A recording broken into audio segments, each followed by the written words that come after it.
And now we're going to turn it over to our first presentation, and this will be by Michelle Poland, and it will be called Developing Your Mission and Vision, a Team Approach. Wonderful. Hi, everyone. I am going to share my screen so you all can see what I'm looking at. Welcome.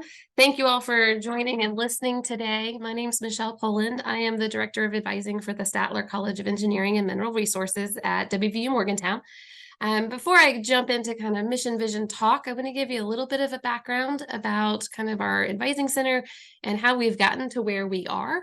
So we started, I started at WVU 10 years ago, working with our freshman engineers in our Fundamentals of Engineering program, which houses our first year students. They stay in that program until they matriculate into a major discipline. I worked there for about 5 years, primarily advising students. I had some outreach responsibilities, but most of my role was primary role advising. And throughout that 5 years, advising became more and more detailed. Courses change, curriculum changes, policy changes. The university, specifically at the WVU, we went through a lot of policy change in 2017, 2018. We just saw a lot of growth and a lot of change. Our freshmen were advised by myself and our freshman faculty. And as that change started to happen on our campus and more responsibilities grew, there became a need for more hands-on or high touch, I hate that term, experiences with our students. They needed us more often in the summertime. They needed someone who was 12 months. And when I was working in that program, I was the only 12-month person answering questions to all of our brand new engineering students, as well as our current freshman students that were moving into major.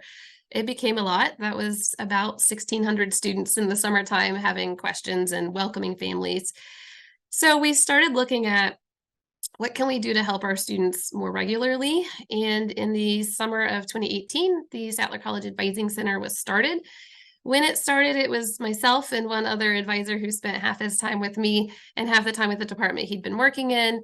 And then each semester from that point forward, we started onboarding different majors and departments.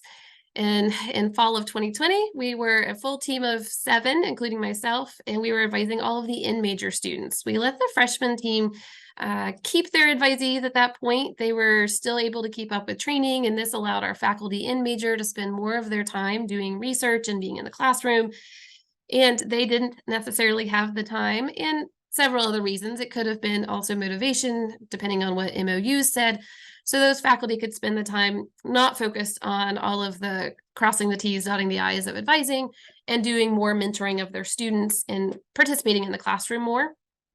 And then in summer of 22, we decided to move all of our advising, including our freshmen, to the advising center. And we are now a fully staffed team of 10, myself plus 9 advisors.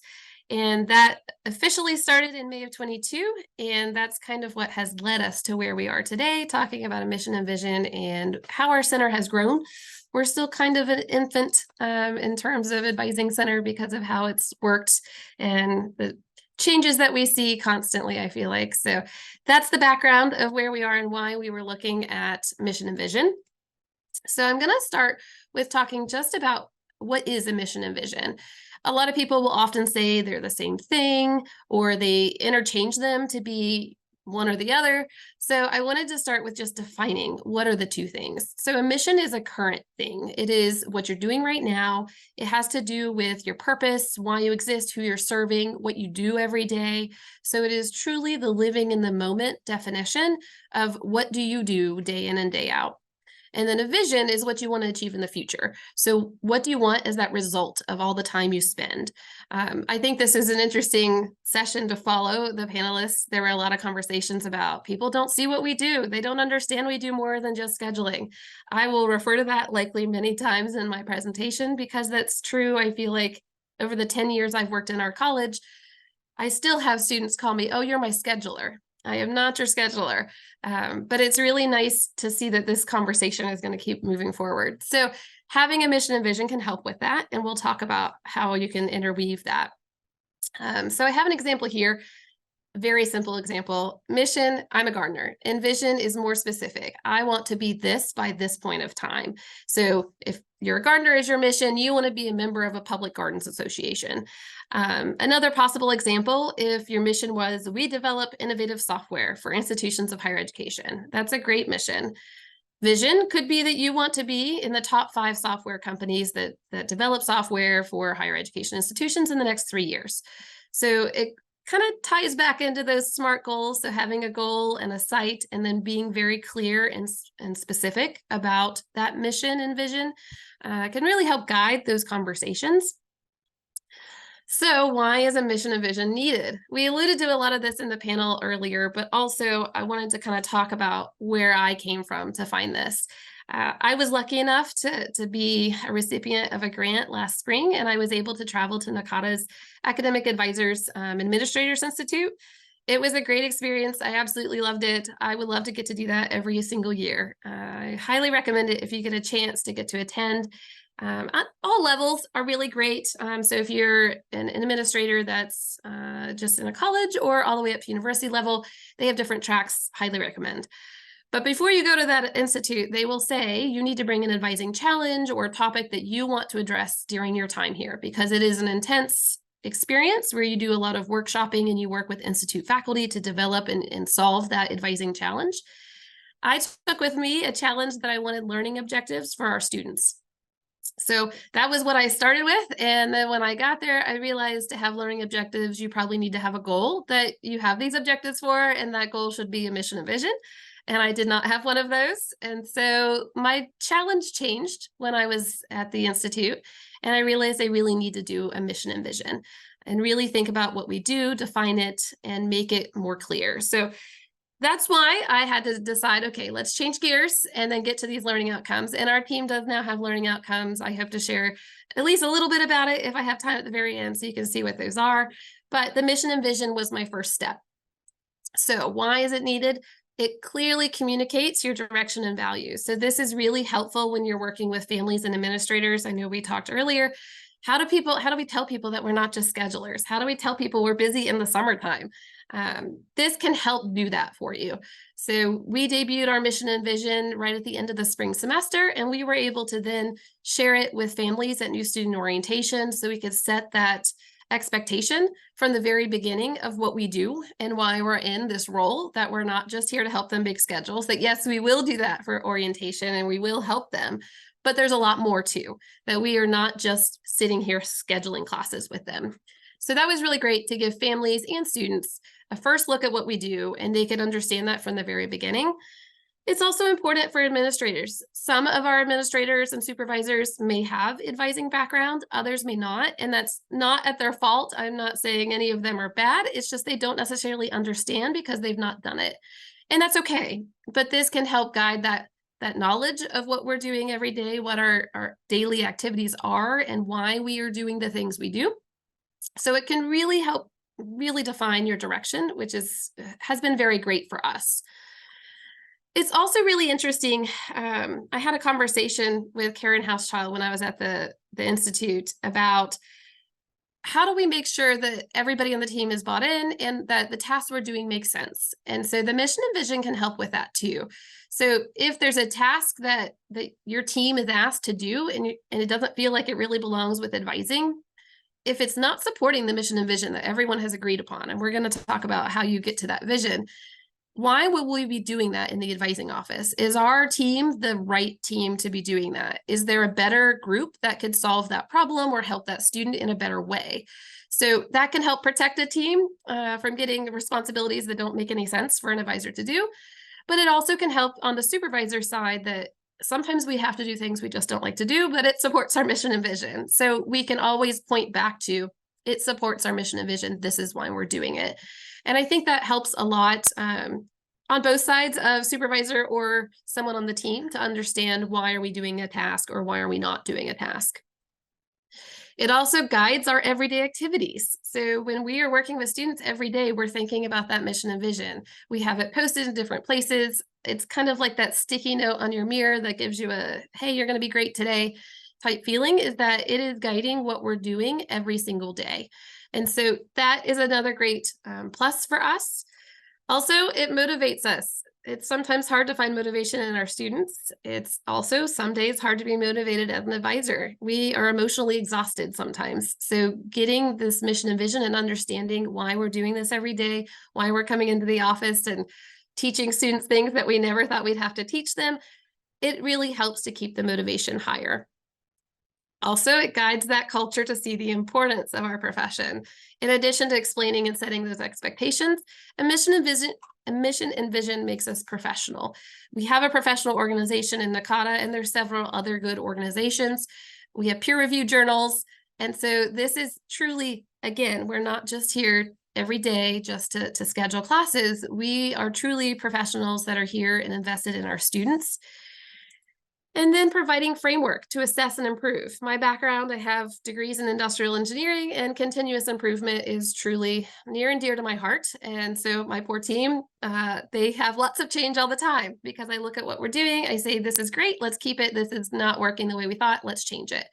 And so this allows us to have a framework of where we want to have these learning outcomes so we can assess and then take that information and use it to make things better for our students.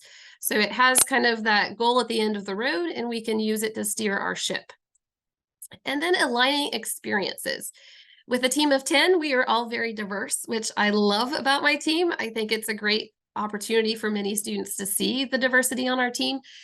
But with the diversity, it can mean experiences could be different. And so this allows for us to still have a common interaction, a plan for an aligned experience.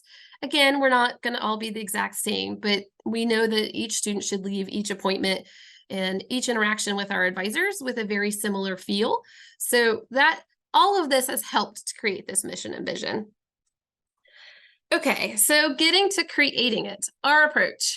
We had a half-day retreat in the spring semester. We picked a time between the last day to drop and when finals were. Our theory was students shouldn't need us for 4 hours during that window, since they can't drop a class and they haven't failed yet. So we chose a time that we would be able to spend together without too much interruption or worry that we were missing something at the office. I highly encourage getting out of the office. We spent our retreat day in a pavilion at a local park. We were outside, we had coffee and donuts. Getting out allowed for us to truly kind of tell our brain, hey, we're doing something different. We're not having a retreat to talk about policy change or courses. We're not taking notes and sitting at our computers. There weren't students to interrupt us. There weren't others to interrupt us. We could truly focus on time as a team of 10 and be outside, fresh air, change of scenery. Really, really recommend it if you can do that, is to just get out. We are budget strapped, as everyone knows, so you don't have to go somewhere fancy. You don't have to pay for anything. It was great to just sit at a park and talk to each other. Also, if you're the one preparing for this, make sure you think about other units that you might want to have information on before you go. So are there other groups that have important missions and visions already, or are they stakeholders and maybe you want them to have a say in what this mission or vision looks like before you create it? So specific stakeholders, maybe a dean or supervisor, but also look at other colleges in your institution, other schools, universities, things across the state, NACADA, anywhere that you might find a mission and vision, and make kind of a cheat sheet of the ones you think are most important. I look through NACADA. NACADA also has on their website a really great link to different schools that have mission and vision, so you can go through and see what other institutions have pretty easily. You don't have to do as much digging to find those things, but make sure you think about your stakeholders. Who is it that will want to have a say, at least initially?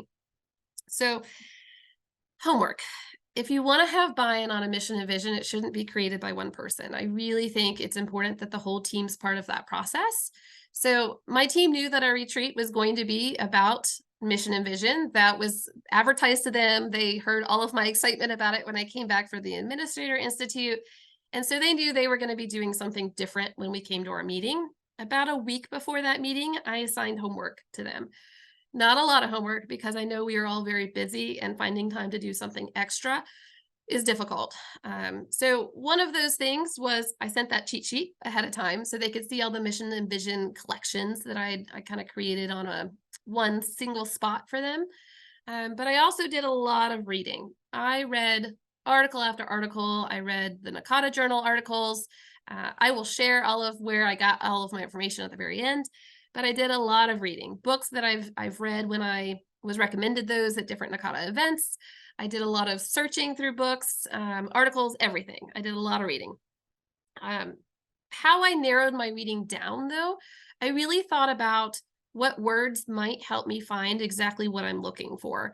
So I knew I wanted learning outcomes. So that was in my search. WVU is pushing right now and really taking a strong lean in to Clifton strengths. So I wanted to see if there was something out there related to advising. And there was a really great article that actually tied to engineering and Clifton strengths too, which is exciting for me to see. Advising is teaching. So I really tried to think of what are those search terms that are the pulse of our advising center within our college, but also our university, things that maybe would speak to those on my team. So I did all of that reading. And then I said to a coworker, gosh, there's so many good articles. I don't know what to do with this now. She's an educator by trade, and she said, have you ever heard of the jigsaw method? And I had not, and I love learning. And so I learned a little bit about the jigsaw method. And essentially, we were looking at everybody becomes an expert in one thing, and then we work together to use that method as a team. So everyone doesn't have to do everything. So with my team, since there's 10 of us, I had read lots of the articles and had picked the ones I wanted. But with the other 9, I decided to divide by 3. I picked 3 articles that meant a lot to me for varying reasons. And then I assigned those articles to 3 members of my team. Each article had 3 advisors reading. I did consider who I assigned the article to, mainly because I wanted my team to get more out of this than just, hey, we're making a mission and vision for the team. I wanted that article that they read to maybe be something that could speak to them personally on their individual level of advising. And I used what I knew about each advisor to really think about, oh, this person could benefit from getting this article. Each advisor only had to read 1 article, and I had 3 advisors on each article. That way we all could have some time to read. Articles will maybe be 10 pages, so they weren't super long. It wasn't something that should have taken too much time. But I did think about who I was assigning articles to so they could get a benefit as well as the team. So, icebreaker. This is fun for me, and this is an icebreaker we did with our team at the retreat. Our team is we're pretty fun. We're a family. We don't really need an icebreaker when we get together. Generally, we just have a lot of fun together. We are known for happy hours at the end of every ad drop week. That is just who we are. We love spending time together. So I didn't really need an icebreaker to get people to be willing to talk because we talk all the time. But I did kind of want something to maybe signal that we were going to do something different that day. And I had seen this icebreaker in the past. I really liked it. So I want to kind of try it a little bit with everybody that's here. I know that it's a little different because we're virtual, but I want you to get paper and pencil, just something right next to you, nothing major. Don't write anything yet, but have it near you. And then from that, I want you to look at this graphic. It's going to be here for just a couple seconds, and then I'm going to turn it off. So we're going to look at this. Lots of good words in here, lots of things to think about when you see these words. Just kind of take it in.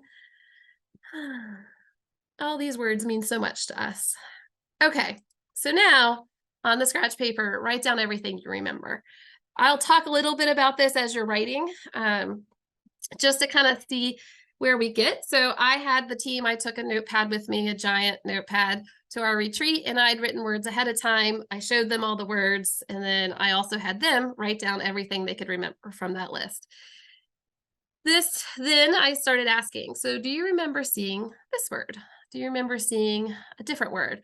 And I'm going to ask you all a few things. I don't think we have chat, which is fine. But I want to throw out some things I think I can kind of watch hands. If you remembered the word effective, will you raise your hand? I don't know if I can see hands up. I've got a few. Okay. What about the word Nakata? More people saw that one. Excellent. Lots of hands. Wonderful. What about the word advising or advise? Love it. Okay, so what we're going to use from this, I'm glad that we got some participation. Again, I know it's virtual, so it's a little awkward for some people. Um, so here's the image. The word advising and advise or advise is not actually there. And if you raised your hand and thought it was there, that's totally okay. I saw this at the Region 3 conference in the spring. The keynote speaker, Hiram McMeekin, did this. And he had it, we were in a large room together and had people pair and share and narrow their list and make sure they got all the right words in there. And advising was not on his list either. And Wendy Troxel, who is very popular amongst Nakata, had totally been sure that it was on that list. So it's okay if you put advising or advise as one of those words. It's because all of these words relate to that. And that's something we see automatically is, oh, well, this is proactive, advocate, develop. This is definitely advising. That had to have been on the list. And it wasn't. So what did we learn from this? What I wanted my team to think about is, are we quick to judge? Are we quick to assume? Do we think we know what's coming next? Just from looking at the little bits of this picture, have we made a decision without actually waiting and listening or thinking critically about that? Are we curious? That is one of those core values at WVU. So really thinking about, are we here to listen and truly take in what we're learning today? Or are we just going to say it's the same thing as always, advise is there just like everything else? And so it wasn't truly an icebreaker in the sense of getting my team to talk, because we do that all the time. It was one to kind of make everyone stop and think that, hey, today is different. We are going to listen to what everyone has to say and have an open mind and really think about, how do we want to represent ourselves when we create this? Okay, so jigsaw method in action. This is when we all got there, I broke everybody into 3 groups. So as I mentioned, my team of advisors, 3 people read each article. So when we got to the actual retreat day, I took one person from each article and made a new group of 3. I did consider when I was doing that, when I was assigning that homework, I first considered that I wanted every advisor that was assigned that article to get something personally. But I also thought about that when they got to the retreat day, I was going to mix them up so that different people would be working together, knowing, if these 3 read this article, one of them is going to work with one of them from this group. So it was really helpful to kind of think forward for both the team and individuals. So we broke into the groups and started answering questions. I gave everyone a brainstorming worksheet, and these questions that I have, I created kind of a more pretty version of them, and I can send out after the presentations are all done. So if you want the questions for yourself, you can have them. But basically, I handed these to the teams and I said, okay, what have we talked about today? What have we learned? What do we know about what we do? What did you read? Start answering these questions and let them go. They were in their 3 small groups. I floated between groups, and these questions were really great conversation starters. So what do we really do as a unit? What do we want people to know we do? Scheduling was not written down on anyone's sheet. When I started looking at everybody's notes, scheduling was not number 1. So what is it that we do? If we want people to know that, what is it? And what makes us different and how we do that? What makes Statler College special, or what makes WVU special, and what we're doing every day? Who is benefiting from what we do? Everyone knows students benefit, but there are a lot of other people that are potentially benefiting. So we hope students, we hope each other potentially. It should impact retention, so the college and university. Future employers should benefit from this. If we can teach our students to be professionals, that will impact society as well. So really thinking about who is getting the benefit from our everyday interactions, and why is it important? Why is what we're doing something that matters to students or to other people? What is advising? What is it? Is it teaching? Is it not teaching? Is it prescriptive? Is it appreciative? What does it look like in our college at Statler, at WVU, and then even nationally? And what does it mean if a student is fully and perfectly advised? Is that answer different at the end of each academic year? I totally think, yes, it is. Freshmen are very, very different from seniors, and the experience and the meetings you have with them are very different. So what does that mean? How do we capture all of that in a mission and vision? And what's our acceptable evidence? If we are going to say this is our goal, how are we going to know if we've met it? What will be acceptable to us? What is enough?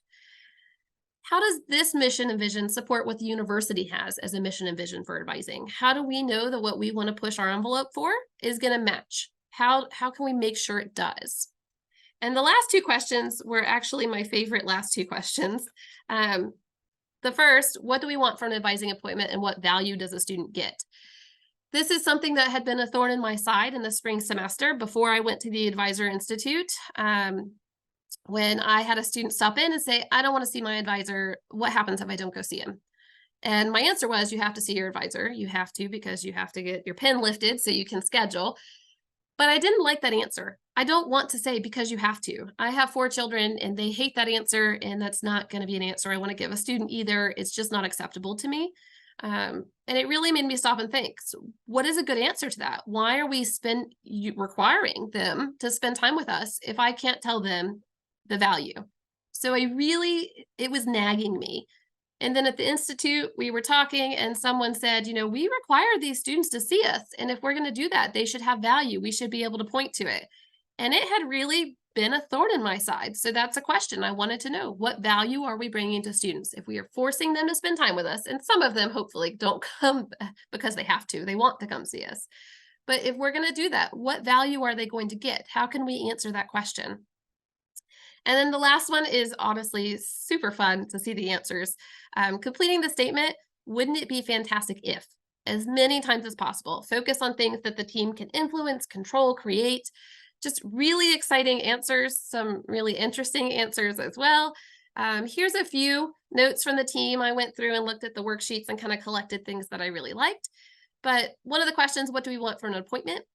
A lot of themes around positive connection, charting their progress, so knowing where they are in terms of getting close to graduation, cultivating those skills so they can be successful in the workforce, tailoring our meetings to individual needs and backgrounds. All of our students come in with very different backgrounds in education as well as in their personal lives, and then teaching them and working through a cultivation of a professional relationship. Those were our top themes for what we want from their interactions. And then wouldn't it be fantastic if students came prepared? That was at the top of every single paper. Everybody wants our students to be prepared. What if a student knew what we did, what our actual job was, that they didn't call us their scheduler or their counselor? That faculty collaborated with advisors. We're really lucky in our college that our faculty welcome us to attend their curriculum committee meetings. And so we get to hear a lot of what's happening in those meetings. But I think we still are missing some of the connection where if a faculty notices a student hasn't come to class for a week or so, we have a few that will be like, hey, so-and-so wasn't here. Can you check in on them? But not all faculty. And we really would love for that kind of interaction or faculty to share some of what's happening in their classrooms. We're making inroads. We attend their capstone presentations to see what our students are doing. And again, we do curriculum committee, but we'd really love to see more collaboration because we are a team for our students. We're not, when the advising center became a thing at Statler College, it wasn't to replace our faculty. It was to have another team member for our students. Faculty should always be their mentors, and we are here to help support them in all the other things that happen on campus. Wouldn't it be fantastic if everything we needed to do our job was in one place? We often joke that we seem like we're driving a rocket ship. We have so many screens and so many things to log into all the time. And then if students were motivated and engaged, we've had faculty ask us that, how do we motivate our students? And we wish we could give them that answer. I feel like if we could write a book on that, we would be very rich. It would be wonderful. We don't know, but we want to make sure we're looking for that. How can we help them become that? Also, not in relation to students, a few of the answers that I found in the Wouldn't It Be Fantastic If guided me as a leader as well. Two of the themes that stood out were, what if we were seen as professionals? And what if we had a seat at the decision-making table?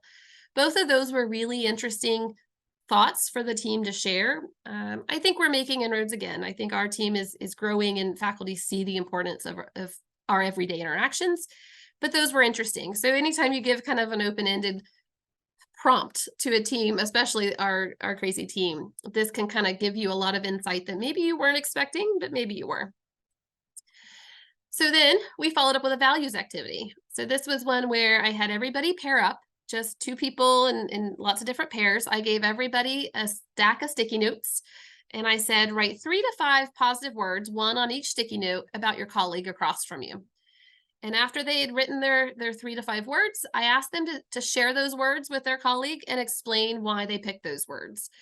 This allowed for two things. It allowed for the person who was writing those words down to really think about the values of the person they work with, to really appreciate that person, to understand that their diversity is good for us too. And as Joy said earlier, advisors are not very good at telling our own stories often. And so this allowed for someone to hear from someone they respect on their team all of the positive things they do. So it was a great way to uplift each other, and share it if with that deeper conversation. It also served as another way to work towards our mission and vision. So if you were inside, you could place similar words together on a whiteboard or wall. We were at a park, so I had my giant notepad, and I asked them to start putting these words in on this notepad and put things together if they saw similar words or things that might fit in a similar category. And so this started to get these words down on paper. And essentially, we were taking the best qualities of our team, putting them in our own words, and looking to see where those themes were. And so we could use those themes and words in our future mission and vision. Um, Lots of fun words here. I love that caring and hardworking and kind and positive, those words really stood out. It definitely describes our team. So not only did we get some uplifting and support for each other, but we were also able to find what words we use, put it in our language, and really start to think about how are we going to use all of this that we've learned today to make a mission and vision. So now how do we do it? We did all of that. We took everything that we learned from the day, the discussion from the retreat, the mission and visions from other places, stakeholder comments before we got together, things we learned about each other, the words from the values activity, and really started thinking about, okay, where are we? And so we created a rough draft. And from that, we shared it with stakeholders. We talked to our team, we had it down and then we sent it out. Let's look at these words again. We send it to leaders, students. If there's other groups on campus, you want to have a look at it. If you are in a college and you want the university level to see it. So truly get it out there and share it to people you think might have an impact or give you some kind of feedback on it. And then take all of that to refine it. We had lots of words that we started with, and I'll share that on the next slide of what it ended up with and what maybe we tossed out. I'm lucky enough to have an amazing wordsmith on my team. She has a background in English and is excellent with words. And so I said, here's what I want it to say, but I don't know what words to use because I'm not that skilled. I just am not a wordy person. And so she was able to help me take all of my thoughts and put them into here's how it makes sense to people. And then once you've done that, once you've refined it, you're happy with it, shout it from the rooftops, publicize it, put it everywhere. So we, as I mentioned, debuted this at new student orientation. So it was there as one of our slides where we talked about why it was our mission and vision and what we do. We have an advising syllabus on our website. It's on the syllabus. It's on the website. We have printed it and it's on our bulletin board outside of our advising center. We have shared it with our dean and their chairs of departments. It is everywhere. So put it out there, share it with people so that you can start that conversation from the very, very beginning. So this is what we came up with. I'm not going to read the specific words to you, but I will pull out some of the words that really meant a lot to us. So exceptional experience tailored to individual needs. That was really important to us because our students are very individual. They come in at varying math levels with varying AP scores or not AP scores, dual enrollment. They have varying backgrounds. They may be first generation, they may be international, they may be very high achieving or truly just unmotivated but told they should be an engineer. So we just see a lot of very different students. And so we wanted to make sure that everyone understood we are taking care of our students as an individual. Even if we have 250 assigned to us, they are all individuals and we're going to treat each student as such. We also wanted to make sure that we talked about connecting them to resources on campus and that they're doing the things they need to do to engage and persist. So those words all kind of tied into our mission. There were some that were originally there that we didn't use. So appreciative advising was in there. But we thought students and maybe even others on campus who aren't necessarily deep dive into advising, they might not know what appreciative advising is. I think we've kind of gotten to the heart of what appreciative advising is in the words we selected without actually saying specifically appreciative advising and making it so people have to kind of figure out like, oh, what is that? We also really like the idea of transformational referrals, and that really refers to not just telling a student, oh, go see financial aid, but instead saying, you should talk to financial aid. Here's where they're located. Their office is really, really easy to get to. So and so works there and has been very kind. So truly making it so that baton passing is not just, go see someone else, but it's helping make this referral that will transform their experience. Again, we didn't think students would necessarily understand that. We would hope so at some point, but not to put it in our mission. And then our vision, we wanted our students to not just be successful engineers, but successful people. We also want them to be accountable. Accountability is important at our university as a core value as well. And also, we want our students to own up to their own education. We want them to say, yep, I should have done that and I didn't. Or to ask us questions if they think we've made a mistake. We want them to be accountable for what they're doing. And as engineers in a professional world, that's important. We want them to think critically. We want them to learn how to create these professional relationships. They will be more successful as engineers as well as, actual human beings. So that's where we came after all of our discussion. This is what we landed on and is now posted in many, many places. With that mission and vision, we were able to have some outcomes, which is exciting. And I'm going to share them briefly. Our first outcome is students will develop and track their professional goals every semester or academic year. How we assess, our team has a fall assessment, advising assessment that we send our students every single fall. This fall is our 6th year, so we have done it since 2018. And it's optional. We generally have about 25% response rate, which is really good for an optional survey. So I'm very happy with that we have about a quarter of our students responding. And that quarter is generally broken up fairly evenly across freshmen through seniors. Honors kids tend to do it more often than non-honors kids, but we get a pretty good demographic in that survey. So with that, knowing that we have a survey that we get responses to, we are adding some of these outcome questions and assessment in. The first is that they have goals that we're going to track. The second is that they will have an academic plan of study with a timeline to graduation by the end of their sophomore year. So in the past, we've asked them how confident they are in when they're going to graduate. And last year, students said most of them were fairly confident they knew when they were graduating. I did not ask on that survey when they were going to graduate, just if they were confident. And so I started to think, are they confidently wrong or are they confident and they're actually correct? And so this year's question asks how confident they are, but also asks them to tell me what semester they're graduating. And then we'll take a random selection of people who completed the survey, and I'll go and compare that with our in-house documentation to figure out, okay, they said spring 25, is it really spring 25? So I'm curious if they're confidently wrong or confident and accurate. So we'll see at the end of the fall what that looks like. We want them to be able to identify their major's curricular learning outcomes. I think we use DegreeWorks on our campus, and often with DegreeWorks, students like to think that they're just checking the boxes and completing courses. If we can talk to them about those learning outcomes that their degree was designed around, that might help them understand why they're taking different classes and how they fit together. And that's a question on our assessment. And then our fourth outcome is that they can identify resources needed. We have a question that asks, I know where to find those resources. If they tell us no, then we clearly know we need to work on that. If they tell us yes, we do ask a follow-up to kind of get some information of what things they know about, so we can address maybe gaps. If they don't know about a certain resource, we can talk about that. Outcomes, I never recommend more than 5. I think 4 is still a lot. I prefer 3, but I think we can manage this with our assessment process pretty well. It's not to judge or take a test or see which advisor is saying what. The goal is to see, okay, are we hitting the points we really want to hit with our students? And if not, what do we need to do in the next cycle of advising to make sure we can? Because we want to use this to make sure they're getting things out of our experience.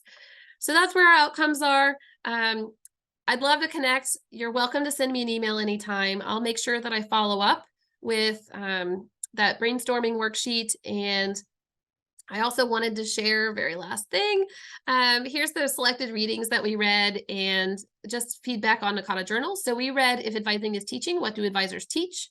Academic Advising is Learning, 10 Organizing Principles, and Mindset Messaging. And that had to do with micro messaging.